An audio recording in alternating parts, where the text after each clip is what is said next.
মমতা ব্যানার্জি যতক্ষণ থাকবে একটু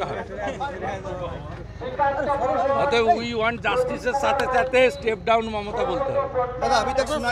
দফা এক দাবি এক মমতার পদক, এটাই সলিউশন। তারপরে কে বসবে না বসবে সে তো সংবিধানে বলা আছে। আমাদের কোনো নির্বাচন ছাড়া ক্ষমতায় বসার ইচ্ছাও নেই, তো একে না সরালেও থামবে না। আমি আগেই বলেছি, সে কথাগুলো এখন বেরোচ্ছে। আমি আগেই বলেছি সেমিনার রুম চেঞ্জ করেছি। আমি আগেই বলেছি ডিসি নর্থ অভিষেক গুপ্তা ওখানে দাঁড়িয়ে থেকে ওর এলাকা নয়, ব্যারাকপুর কমিশনারে। ওইগুলো আমার সোশ্যাল মিডিয়া হ্যান্ডেলে গত 10 দিনে যা যা বলেছি এখন বেরোচ্ছে। নির্মল ঘোষ পিন্টল ডেড বডি ছিল, সিরিয়াল 3-তে ছিল অভয়া, তাকে 1 নম্বর করে তাড়াতাড়ি পুড়িয়েছে মমতা ব্যানার্জির নির্দেশে। টাকা জমা করিয়েছে নির্মল ঘোষ। মিঠু মজুমদার কাউন্সিলর বাড়িকে ঘিরে রেখেছিল, কাউকে ঢুকতে দিবে না বলে। এখন ওনার পিতৃদেব মাতৃদেবীরা যেগুলো বলছেন এই কথাগুলো বিরোধী দলনেতা 10 দিন আগে থেকে বলেছে। আপনি মিলিয়ে নেন, সব তো স্টোরে আছে না, মিলিয়ে নেন। রাষ্ট্রপতির কাছে আপনি অভিযোগ করেছেন যে হ্যাঁ, পদক কেড়ে নেওয়া যাবে, প্রভিশন আছে, পদক কেড়ে নেওয়া উচিত, পদক কেড়ে নেওয়া উচিত। এইসব লোককে চরম শিক্ষা দেওয়া উচিত। মমতা ব্যানার্জি বাঁচাতে পারবে না, এটা এদের শিক্ষা দেওয়া উচিত। আপনার এখানকার এসপি কম মাল নাকি, কম যন্ত্র নাকি?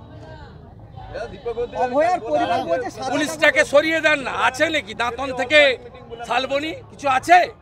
তৃণমূলের অগ্নিমিত্রা পাল কি হেরেছে নাকি? আগের দিন 55 জন পোলিং এজেন্টকে অ্যারেস্ট করেছে। আমাদের যুব সভাপতি আশীর্বাদকে জেলে রেখেছে, শঙ্কর গুচ্ছাইতকে ঘর ছাড়া করেছে, গোপালীর টিঙ্কুকে ঘর ছাড়া করেছে একটা প্রধান। আপনারা দেখেননি লোকসভা ভোটে কি হয়েছে? কালকে ভোট করুন না, এখানে 2 লক্ষ ভোটে বিজেপি জিতবে। কালকে ভোট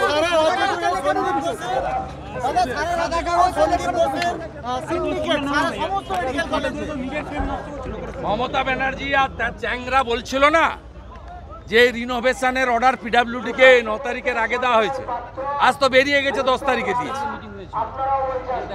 ওই কারণেই তো বিরোধী দলনেতার যে অ্যামেন্ডমেন্ট ছিল যে ধর্ষকদের তো ফাঁসি দেবেন, ওয়েলকাম, আর ধর্ষণের প্রমাণ লোপাটকারীদের কি ব্যবস্থা হবে?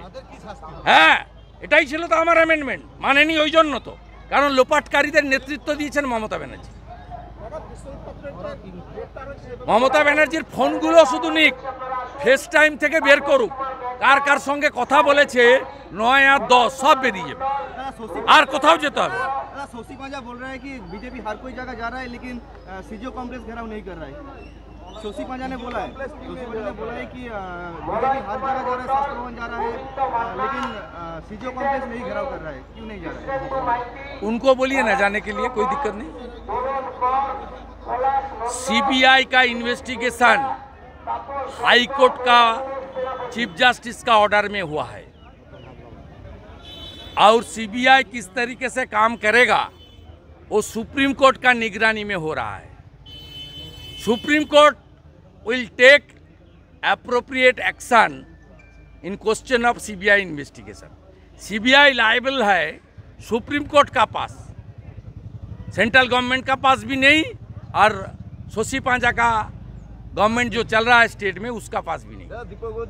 और हम लोग जरूर जाएगा सीजीओ में। शारदा घोटाला में सबसे बढ़िया बेनिफिशियरी का नाम है ममता बनर्जी। क्यों ममता बनर्जी को छूट करके रखा है सीबीआई, ये मांग लेकर हम लोग सीजीओ जाऊंगे। लेकिन अभया केस में हम लोग सीबीओ जाने का कोई मौका हमारी नहीं है। इसके लिए सुप्रीम कोर्ट देख रहा है, और ममता बनर्जी ने 21 लॉयर को डेप्यूट किया है, crores of rupees spent under the leadership of Kapil Sibal. She engaged 21 lawyers to suppress the actual fact. Thank you.